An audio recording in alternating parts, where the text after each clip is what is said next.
할렐루야. 주님의 은총이 새해를 맞이해서 성구 영신 예배로 성구 영신 예배가 지났죠. 새해 첫날 신년 축복 예배로 드리는 귀한 성도님들에게 함께 있기를 축복합니다. 한번 같이 따라해 볼게요. 살아 움직이는 교회. 살아 움직이는 교회. 어떤 교회가 살아 움직이는 교회일까요? 고린도전서 3장 16절 말씀에 보면 너희가 하나님의 성전인 것과 성령이 너희 안에 계시는 것을 너희가 알지 못하느냐라고 말씀하시면서 우리를 하나님의 성전이라고 말씀하셨어요. 그러니 내가 하나님의 거룩한 성전이 되어서 살아 움직이게 될 때마다 교회가 생겨나게 된다는 것이죠. 사도 바울은 가는 곳마다 복음을 전했습니다. 그런데 놀라운 것은 가는 곳마다 복음이 전해지는 곳에 교회가 생겨지게 된 것이죠. 교회의 본질을 지키면서 살아있는 교회가 되어야 여러분 오늘 우리의 삶에 하나님의 생생한 은혜와 사랑을 경험하는 성도들로 우리 교회가 채워지게 될 줄로 믿습니다. 그리스도인들은 예수님의 제자의 삶을 사는 증인인들입니다. 어떻게 하면 아버지 하나님께서 이루시고 기뻐하시는 일들을 위하여 함께 교회를 세워나갈 수 있을까요? 선교적 삶이란 하나님께서 우리에게 새로운 것을 하라고 말씀하시는 것이 아니라 다 같이 한번 따라해 볼게요. 이 시대에 꼭 필요한 주님의 소원을 이루어 드리는 일. 일상에서 우리가 섬김의 대상자들을 찾아내고 그것을 섬기면서 하나님께서 교회로 살면 교회가 되고 복음으로 살면 교회가 되는 이 놀라운 은혜가 2025년 저와 여러분의 삶에 이루어지기를 주님의 이름으로 축복합니다. 예수님의 제자의 삶을 살아가는 사람들의 삶에서 여러분 복음이 선포되고 놀랍게도 살아 움직이면서 그것이 교회가 된 일들이 우리 교회 안에 2025년 살아 움직이는 교회 더 무빙 처치의 비전이 될 줄로 믿습니다. 고린도 후서는 바울이 쓴 여러 서신서들 가운데 가장 사적인 편지라고 평가받고 있는데요, 추상적인 신학이나 교리서가 아니라 바울의 인간적인 마음을 그대로 담고 있기 때문에 그렇습니다. 무슨 얘기냐면요, 한 해 동안 열심히 살았어요. 수고도 하고 최선을 다했는데 일의 결과가 나쁘게 나타났습니다. 노력도 해보고 힘도 써보고 최선을 다했는데 이게 웬일이에요? 결과가 나쁘게 나타났어요. 사도 바울이 어떤 일을 경험하느냐? 자신을 믿고 신뢰했던 사람이 자기를 실망시키는 일을 경험합니다. 노력도 했고 최선을 다했는데도 불구하고 자신에게 따라오는 삶의 열매가 낙심되게 될 때 어떻게 해야 할까요? 이때 이런 질문들이 생기죠. 나는 누구인가? 나는 무엇을 위해 살고 있는가? 내 인생을 좀 더 잘 살 수 있는 비결이 무엇인가?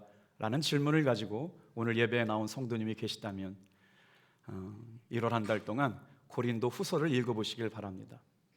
위기와 절망 속에 빠져 있었던 사도 바울이 때로는 아파하고 때로는 눈물 나고 때로는 힘들었음에도 불구하고 하나님께서 주시는 위로와 소망을 가지고 주님의 생명을 이어갔던 놀라운 기록들이 사도 바울이 기록한 고린도 후서에 있기 때문입니다.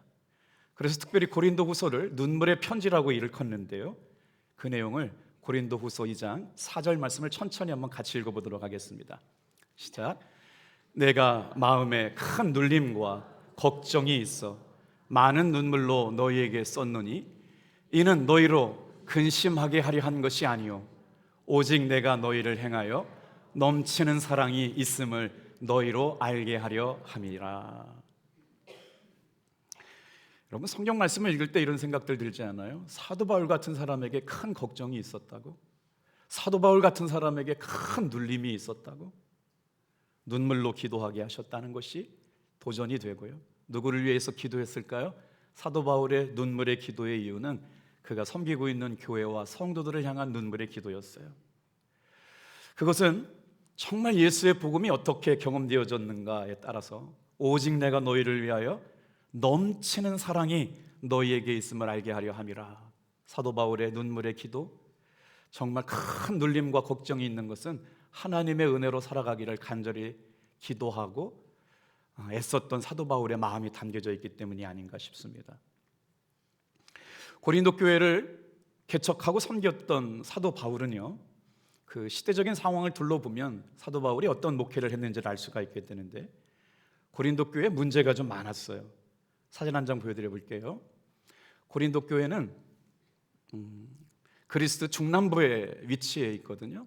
굉장히 유명한 도시가 있었는데, 아테네라고 하는 도시로부터 서북부로 한 80km 떨어진 곳에 위치해 있었는데, 그리스 중남부에 펠로폰네시스라고 하는, 고린도가 위치한 그것이 반도예요. 펠로폰네시스라고 하는 반도에 위치했는데, 아테네라고 하는 아주 큰 도시에서 사도 바울이 목회하는 동안 어려움이 참 많았어요. 그리고 나서 고린도로 옮겨오면서 얼마 있지 않았지만 교회가 개척되고 예수 믿는 사람들이 많아지기 시작했습니다. 그때 로마가 지배하고 있었던 그때 그 고린도 인구가 몇만 명이었냐면 60만 명 정도가 살고 있었는데요, 지금 보다시피 저렇게 쇠락해서 한 3만 명 정도가 있는 관광지로 변하고 말았습니다만, 사도 바울이 어떻게 그 시대를 살아냈길래 가는 곳마다 복음이 전해지고 가는 곳마다 교회가 세워지게 되었을까요?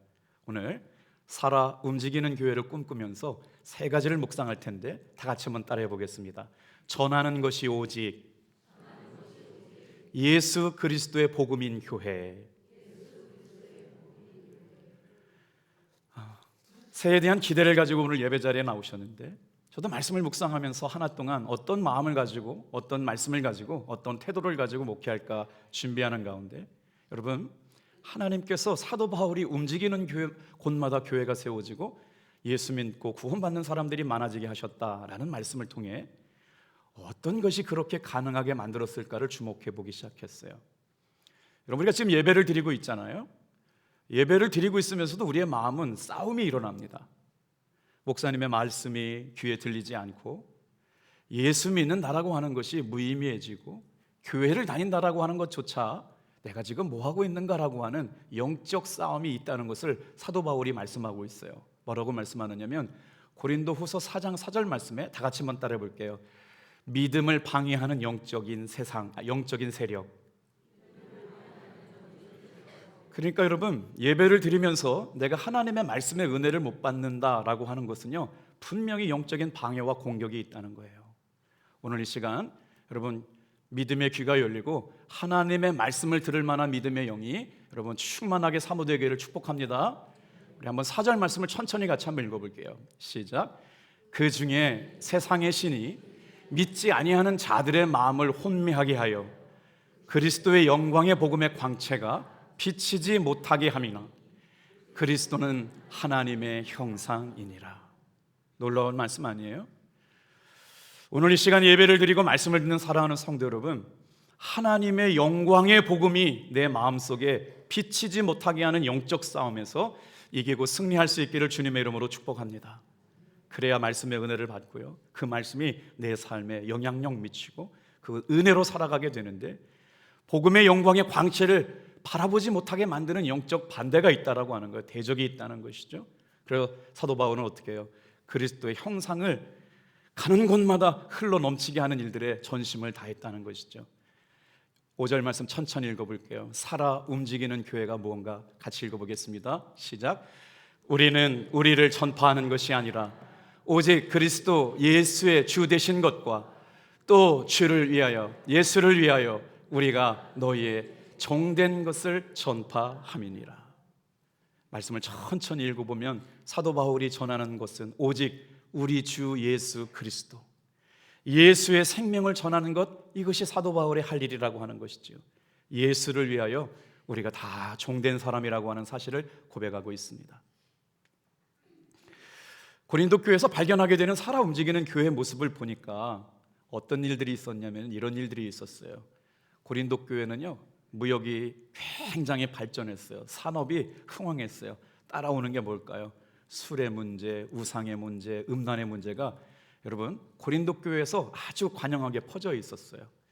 그런데 이게 웬일이에요? 고린도 지역에 살고 있는 사람들이 예수 믿고 고린도 교회가 됐잖아요.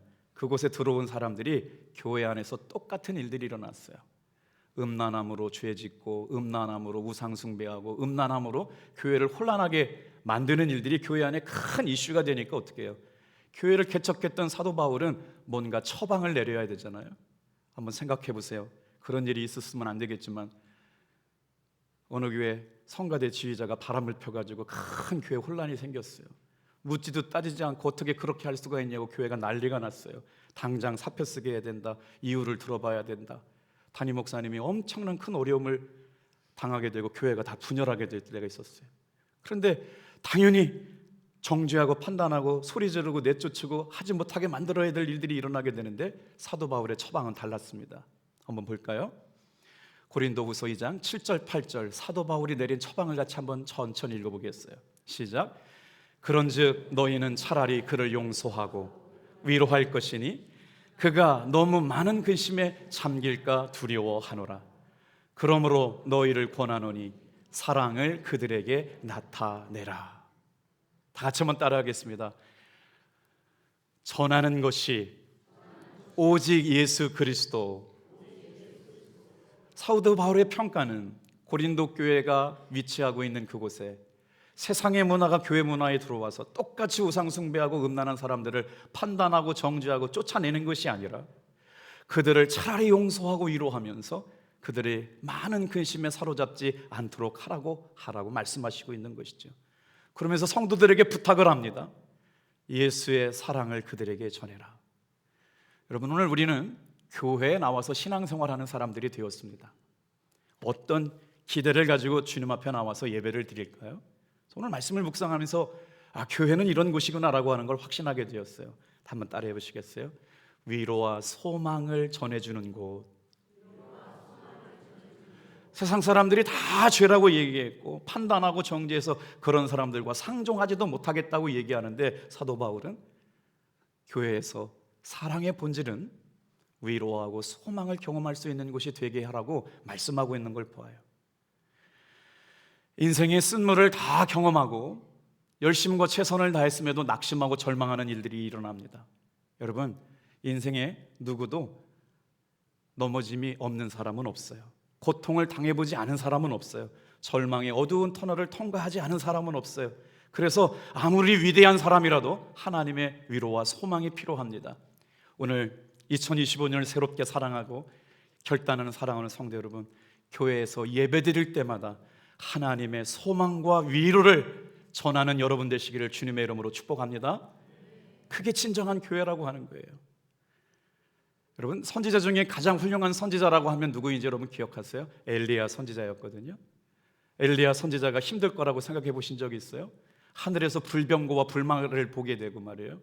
3년 6개월 동안 비가 내리지 않을 때 여러분 비를 내리게 해가지고 우상 숭배하는 거짓 선지자들을 다 불로 태워 죽인 그 위대한 선지자가 낙심하거나 절망할 거라고 생각됐어요? 놀랍게도 엘리야 선지자가 하나님 앞에 여러분 아합과 이세벨의 그 무시무시한 위기를 피해 로뎀나무 아래서 이런 고백을 했어요. 하나님, 차라리 지금 내 생명을 거두어 주시옵소서. 그 위대한 승리를 거두었던 선지자도 인생의 어려운 일을 만나고 나서 하나님, 인생의 쓴물을 맛보고 나서 차라리 나를 지금 죽여주시옵소서라고 고백할 때 하나님의 천사가 위로하시고 힘주시고 은혜 베풀으셨던 걸 알죠. 오늘 우리가 읽고 있는 고린도후서 말씀도 여러분 사도 바울이 이 위대한 사도 바울이 어려운 때를 만날 수 있었을 때 어떻게 고백했을까요? 힘에 겹도록 심한 고난을 통하여 살아갈 소망을 잃어버렸다라고 말한 적이 있어요. 오늘 우리가 살고 있는 이 시대에 힘에 겨워 살아갈 소망을 잊어버리고 살아가는 이들을 통하여 우리 예배를 통해서 소망과 위로가 전해지게 되기를 축복합니다. 여러분을 만남으로 말미암아 살아갈 힘과 소망을 경험하게 될 줄로 믿습니다. 문제는 무엇을 통해서 그들에게 살아갈 소망과 위로가 되게 할까요? 세상의 어떤 것이 여러분 우리의 삶의 소망이 되고 위로가 될 수 있을까요? 다 같이 한번 따라하겠습니다. 우리 주 예수 그리스도. 인생을 살아가면서 말 못할 어려움이 있는 사람이 예배를 통해서 위로를 받습니다. 인생을 살면서 소망을 잃어버린 사람들이 예배에 나와서 살아갈 소망과 위로를 받고 살아갈 수 있는 곳, 오직 예수님의 복음과 예수님의 사랑을 경험한 사람들을 통하여 이루실 일들을 우리가 경험했으면 좋겠어요. 나를 통하여 울리는 소리, 여러분 복음이기를 축복합니다. 복음의 본질에 대해서 고린도후서 2장 10절과 15절은 이렇게 말씀하고 있어요. 우리를 통하여 울리는 복음의 본질. 여러분, 하나님께서 우리 교회가 새해를 시작하면서 본질에 충실한 교회, 복음이 발견되는 삶을 살아가는 성도들, 우리의 삶을 통하여 예수 그리스도가 분명하고 선명하게 드러나기를 주님의 이름으로 축복합니다. 고린도후서 2장 10절 말씀을 같이 한번 읽어볼게요. 시작.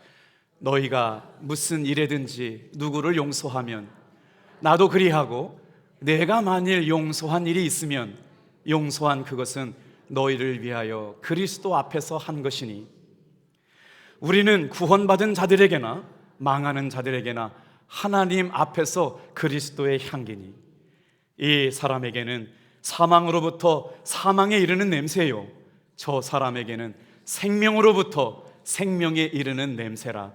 누가 이 일을 감당하리요?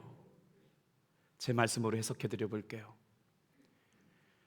찬양을 하는 사람을 만났더니요, 예수 그리스도를 드러내는 향기가 경험되어졌다는 거잖아요. 말씀을 전하는 사람, 교사를 만났더니 그 안에 예수의 생명을 담겨가지고요, 예수 그리스도의 생명을 나눠주는 향기가 드러났다라고 하는 거예요. 옆에 분한테 한번 인사해 보겠어요. 당신은 예수님의 향기이십니다. 시작. 어떤 사람은 그 사람을 만나면 죽음의 향기를 맡게 하신다는 거잖아요. 죽음의 향기가 났어요. 소망과 위로가 없어요. 그런데 어떤 사람을 만났더니 생명의 향기가 나요. 살리고 위로하고 소망을 주는 사람들이요. 사도 바울이 가는 곳마다 교회가 생겨나고, 가는 곳마다 예수의 복음을 영접하고 거듭난 사람들이 생겨나게 되었던 중요한 이유, 사도 바울이 전한 복음, 오직 사도 바울이 전한 본질, 사도 바울이 그렇게 전하고 싶었던 건 오직 예수님이었기 때문에 가는 곳마다 이런 역사가 일어나게 된 줄로 믿습니다. 다 같이 한번 따라해 볼게요. 살아 움직이는 교회. 사람들로부터 사망의 냄새가 나는 것이 아니라 하나님을 기쁘시게 하는, 여러분, 하나님 앞에서 향기로운 냄새를 바라는 진정한 그리스도인의 삶을 다 같이 한번 따라해 보겠습니다. 생명에 이르게 하는 냄새. 저와 여러분이 2025년 이 은혜를 사모하며 살아갈 수 있게 되기를 주님의 이름으로 축복합니다. 두 번째 한번 따라해 주시겠어요? 소그룹이 살아 움직이는 교회. 오늘 말씀해 보면 사도 바울이 자신을 뭐라고 얘기하냐면 예수님을 주님입니다 라고 전하는 도구라고 자기를 설명해요. 여러분은 어떻게 자신의 정체성을 설명해요? 저는 부족하고 연약하지만 사도 바울이 전한 복음 안에 제 목회에 답이 있다고 생각을 해요. 사도 바울은 자신을 예수의 복음을 전하는 도구라고 자신을 설명했거든요. 그러니까 그 생명이 흘러가는데 향기가 되고 심으면 생명이 났잖아요. 생명에 이르는 냄새가 됐어요. 본질이라고 하는 예수님의 본질, 예수님의 이름, 예수님의 생명력이 살아있어서 사도 바울은 오직 그것이 예수님이 구원자입니다, 예수님이 구원자입니다 라고 하는 걸 전하는 자신의 삶을 깨달았다는 거예요. 그러다 보니까 고린도 교회 안에서 예수 믿는 사람들도 사도 바울이 소유한 복음과 생명력을 갖고 살게 되었거든요. 근데 오늘 말씀에 7절, 8절, 9절, 10절에 보면 사도 바울이 자신을 이렇게 설명합니다. 뭐라고 설명하냐면 나는 질그릇입니다. 여러분, 사도 바울이 자신을 질그릇이라고 비유하는데 질그릇이 뭐냐면 흙을 구워서 만든 그릇이 질그릇이에요. 여러분, 질그릇은 잘 깨질까요? 깨지지 않을까요? 잘 깨지게 되어 있어요. 왜 그럴까요? 다른 그릇들은요, 깨지지 말라고 유약을 발라요. 그런데 질그릇은 흙으로만 구웠기 때문에 유약을 바르지 않았습니다.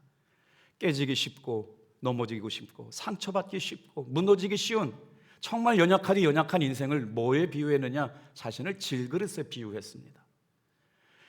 오늘 이 예배에 나와 있는 저와 여러분들 한동안 열심히 살았잖아요. 한 해 동안 열심히 살았잖아요. 그런데 뒤돌아보니까 부족하고 눈물 나고 가슴 아프고 힘들고, 노력한 삶의 열매가 풍성하게 결실을 맺으며 힘나고 행복했을 텐데 생각해보니까 너무너무 연약하다잖아요. 그래서 사도 바울이 눈물로 기도하고 있는 거예요. 제가 성도를 사랑했지만 더 사랑하지 못한 것 때문에 눈물이 나는 거예요. 복음을 전하고 생명을 전하고 더 하나님의 영광과 기쁨을 위하여 살아야 되는데 그렇지 못한 것 같아서 남은 날들을 뒤돌아보니 눈물밖에 나지 않다. 그러나 성도들아, 기억해다오.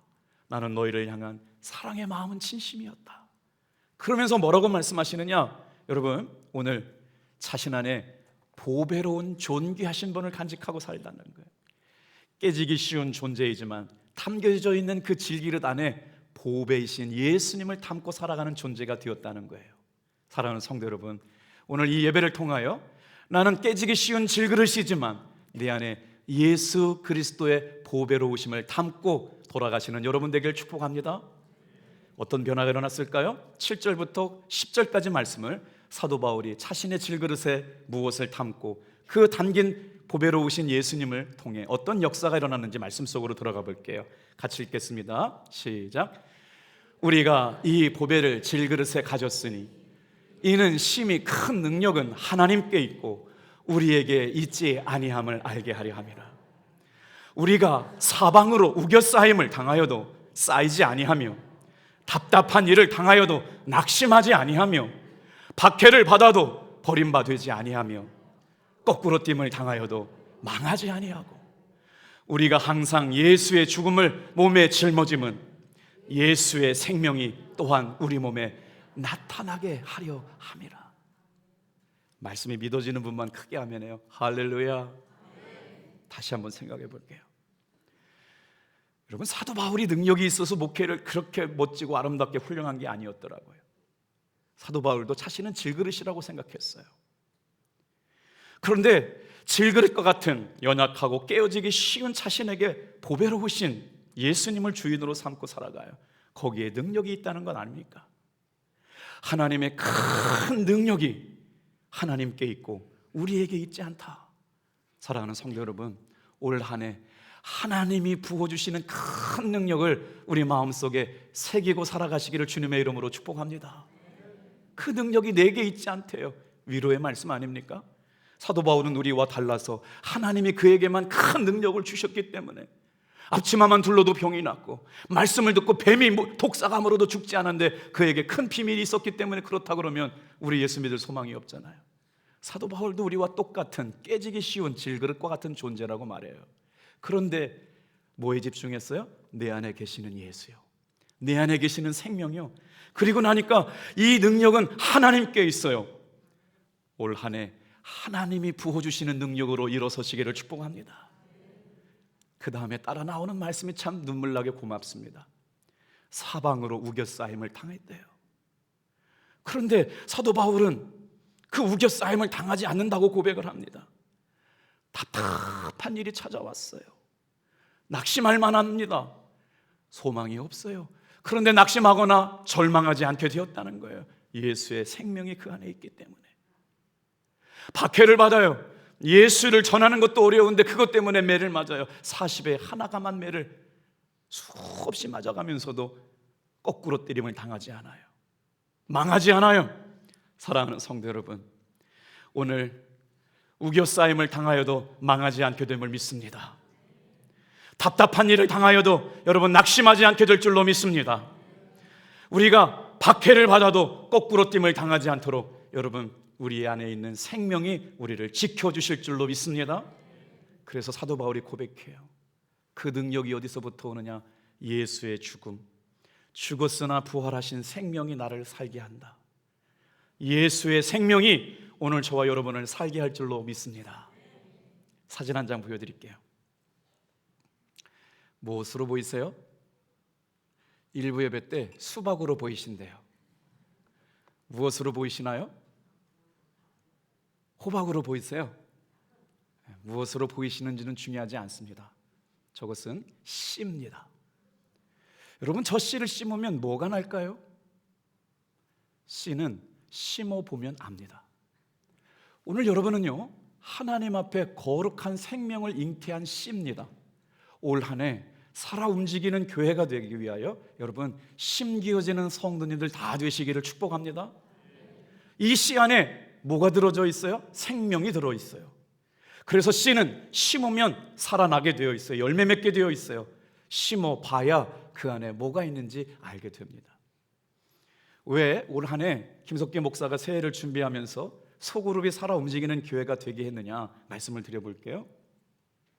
성탄절날 우리 성도님들이 어려운 이웃들에게 예수님의 사랑을 전하자 해가지고 이렇게 헌금이 좀 모아졌어요. 그래서 어디를 갔으면 좋겠냐 그랬더니 평상시에 공무원 생활을 하시는 선생님이 봉사생활했는데 목사님 저곳에 가서 섬겼으면 좋겠습니다 라고 했던 것이 당진의 중증 장애인들이 공동체 생활을 하고 있는 한빛 공동체였어요. 스타렉스 2대가 갈 만큼 선물을 가득 채워가지고 갔거든요.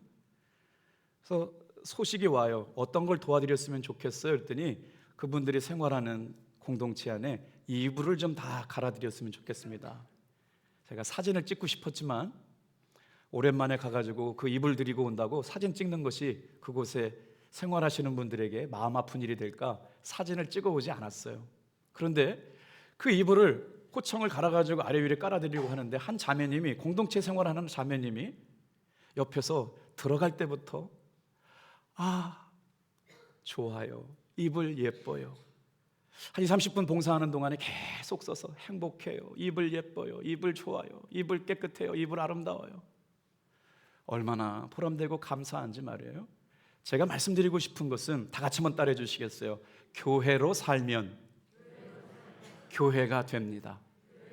복음으로 살면 교회가 시작됩니다. 장애인 공동체를 섬기는 교회, 이번 한 번이 아니라 계속해서 이 말씀을 듣고 있다가 그런 일들을 좀 한번 해봤으면 좋겠다라고 마음먹는 분들이 올 한 해 교회로 살아가는 거예요. 또 한 번 말씀을 드려볼게요.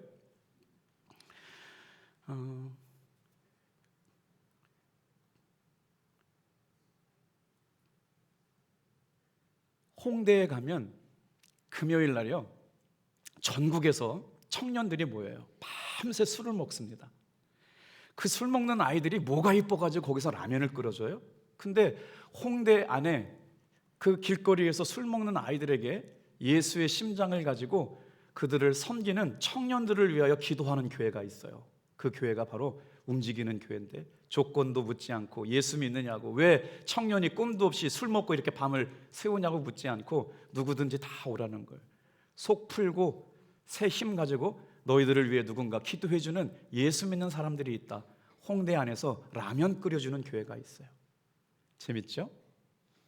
여러분, 우리 안에 예수님과의 관계를 뭐라고 얘기하냐면 생명의 관계라고 이야기해요. 오늘 이 시간 예수님을 믿는 저와 여러분의 삶에 예수님의 생명이 있는 사람들은요, 그 사람이 움직이는 곳마다 교회가 생기는 건 뭘까요? 예수님과의 관계에 생명이 살아있기 때문에 그렇습니다. 씨를 심었을 때 죽은 씨는 열매가 맺혀지지 않는데 살아있는 씨앗, 무슨 씨가 살아있어요? 그 안에 생명이 죽지 않고 살아있는 씨는 심기면 반드시 열매가 맺게 된다라고 하는 거예요. 우리 청년들 중에 이런 모임이 있어요. 뜨개질하는 모임인데요, 깜짝 놀랐어요. 덩치가 산만한 남자들이 뜨개질하는 모임에 가가지고 뜨개질을 배우고 나서 모자를 뜨고요, 뭐 장갑을 뜨고 그런 모임이 있어요. 우리 저기 지금 올해 10년 예배부터 이 예영이라고 하는 한 분 있어 보세요. 저 청년이 만든 모임이에요. 우리 박수 좀 한번 쳐주시겠어요? 네. 그래가지고 앉아주세요. 남자들이 혹시 그런 데 가나 그랬더니 세상에 남자들이 다 따라가가지고 방송 만들고 가방 만들고 있더라고요. 진짜예요. 그래서 왜 그렇게 되냐 그랬더니 그들과 함께 모이면서 예수님 얘기하고 기독 청년의 삶을 얘기하고 어떻게 하나님을 기쁘시게 할까, 그래서 교회가 생겨요. 뜨개질하는 교회예요. 어떤 교회가 또 있는 줄 아세요? 우리 성도님들 이야기거든요. 등산하는 교회가 있어요. 등산을 좋아하는 성도님들끼리 모여가지고, 여러분 그냥 무슨 대한민국 명산 100대 명산 완주하고 그런 게 아니고 예수님을 믿고 사는 신앙의 삶을 통하여 운동을 통해서 교제하는데 굉장히 오랜 시간 섬기고 차도 마시고 식사도 대접하면서 등산하는 교회가 생깁니다. 살아있다는 증거가 뭘까요? 그 안에 생명이 있기 때문에 살아있음의 증거는 뭐냐면요, 그 다른 사람과 동화되는 능력이 있어요. 우리가 살아가는 동안 예수의 생명을 통해서 그 사람들을 예수의 생명으로 동화시키는, 살아 움직이는 교회가 많아지게 되길 주님의 이름으로 축복합니다. 한 해를 마치면서 한 성도님이 저에게 찾아오셨어요. 목사님, 건의할 게 있습니다. 뭔데요? 우리 교회도 반찬 봉사하는 모임이 있었으면 좋겠어요. 굉장히 좋은 아이디어예요. 여러분, 반찬을 잘 만들어서 누군가 어려운 분들을 섬기는 일이 하나님 기뻐하시겠다라고 하면요, 그 꿈에 동화된 사람들이 3명, 5명 모이면 반찬을 만들어 섬기는 교회가 될 줄로 믿습니다. 다 같이 한번 따라해 볼게요. 살아 움직이는 교회. 소그룹을 통하여 복음의 생명력이 있는 사람들이 가는 곳마다 세상의 취미 활동이 아니라 내 안에 있는 예수의 생명이 여러분 그 영혼을 살려내고 그 가정을 살려내고 그 기업을 살려낼 수 있도록 여러분이 살아 움직이는 교회 되시기를 주님의 이름으로 축복합니다. 살아있다는 생명이 있는 사람들은 끊임없이 다른 존재와 접촉하면서 그가 살아나게 만든다라고 하는 것이죠. 이것이 살아있는 씨의 특징입니다. 성도는 복음을 통해서 다른 사람을 살리는 사람이죠. 이것이 2025년 우리가 꿈꾸고 기도하고 준비한 아름다운 목회 계획입니다. 그림으로 한 장 그려봤거든요. 우리 옆에 분한테 인사하겠어요. 성도님은 교회이십니다. 살아 움직이는 교회가 됩시다. 여러분, 사도 바울은 교회 안에만 머물러 있지 않았어요. 사도 바울이 빌립보에 가면 빌립보 교회가 개척되고, 여러분 고린도에 가면 고린도 교회가 개척이 되고, 데살로니가 가면 데살로니가 교회가 개척하고, 골로새에 가면 골로새 교회가 개척했어요. 사도 바울이야말로 움직이는 교회였습니다. 사진 한번 보세요. 교회가 여러분 저렇게 생겼는데 어떤 교회예요? 살아서 움직이는 교회예요. 우리가 교회이고 여러분이 교회고 우리 모든 탑동교회 성도들이 복음으로 살아내서 본질이 내 안에 있고 생명이 내가 있어서 향기가 되고 생명으로 살아가면서 우리가 살고 있는 사람들과 만나는 직장, 일터, 이웃들 간에 여러분이 생명이 심은 씨앗이 아름답게 열매로 맺는 살아 움직이는 소그룹이 있는 교회 되기를 주님의 이름으로 축복합니다. 자, 복음의 본체 충실한 탑동교회가 되려고 말씀을 묵상했어요. 요한복음 14장 6절 말씀입니다. 같이 한번 읽어볼게요. 시작. 예수께서 이르시되 내가 곧 길이요 진리요 생명이니 나로 말미암지 않고는 아버지께로 올 자가 없느니라. 예수님과 관계를 맺는데 예수님과 나와의 관계는 생명이 살아있는 관계예요. 예수님의 생명으로 내가 거듭났고 내가 변화되었고 내 인생이 달라졌거든요. 그래서 나를 만나는 사람도 내가 살아있으면, 내 안에 있는 예수님이 살아있으면 나로 인하여 그 사람도 예수의 생명으로 변화될 수 있는 씨가 되시기를 주님의 이름으로 축복합니다. 내가 제일 잘할 수 있는 게 뭘까? 이걸 통해서 하나님 기쁘시게 할 일이 뭘까? 여러분 준비하셔서 이제 1월달 말 정도 돼서 이제 그룹들이 모아졌으면 좋겠어요. 저 반찬 섬기는 교회 해볼게요. 장애인 공동체 섬기는 거 해볼게요. 어떤 청년이 이제 제자훈련에 제가 이걸 일강의했거든요. 저는 찬양하는 교회 만들게요. 저 기도하는 교회 만들게요.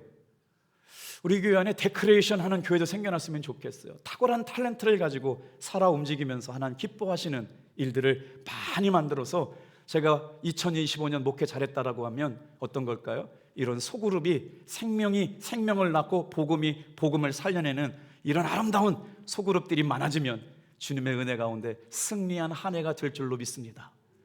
일부 예배 끝나고 가시면서 한 권사님이 저한테 이렇게 말씀하셨어요. 목사님, 저 말씀 듣고 꿈 생겼어요. 무슨 꿈이요? 저 배달하는 교회 할게요. 묻지 못했어요. 시간이 없어서. 배달하는 교회, 뭘 배달할까요? 사랑을 배달할지, 꿈을 배달할지, 어떤 걸 배달할지 모르겠지만 전 감사해요. 누군가 이 설교 말씀을 듣고 결단했다는 거예요. 저는 올 한 해 배달하는 삶을 살겠습니다. 그렇게 말씀하세요. 오늘 이 시간 설교가 귓등으로 흘러서 다 잊어버리지 말고 여러분을 향한, 하나님이 나를 교회라고 말씀하셨어요. 거룩한 성전이라고 말씀하셨어요. 살아 움직이는 교회로 여러분 살려내시기를 주님의 이름으로 축복합니다. 우리 교회 학원을 하는 권사님 가정이 있어요. 첫 번 개업 예배를 드리게 되는데 제가 조금 지분이 있습니다. 그 학원이 생기게 될 동안 제가 신방을 가게 됐고 남편을 설득시켜서 가정 아파트에서 학원을 하는데 믿음으로 독립을 해라. 저는 한마디 던졌을 뿐인데 정말 꿈꾸기 시작하더라고요. 그 안에 일주일 안에 계약을 하고 건물을 얻고 학원이 시작되고 났어요. 첫 번째 개업 예배가 시작됐어요. 무슨 말씀 전할까 주님께 물었습니다. 그런데 갑자기 그 남편이 신학교를 졸업한 걸 알게 되었어요. 교회란 꼭 십자가 걸고 사람들이 모이는 목회만 교회가 아닙니다. 이 학원에 오는 수많은 영혼들이 예수 믿으라고 얘기하지 않아도 삶이 예수 그리스도의 향기를 드러내는 믿음의 학원 원장님이라면 이 학원은 하나님이 기뻐하시는 교회요, 선교지이며 기뻐하시는 아름다운 사역이 될 줄 믿습니다. 지금도 그 얘기를 해요. 우리 아이들을 돈으로 계산하지 않습니다.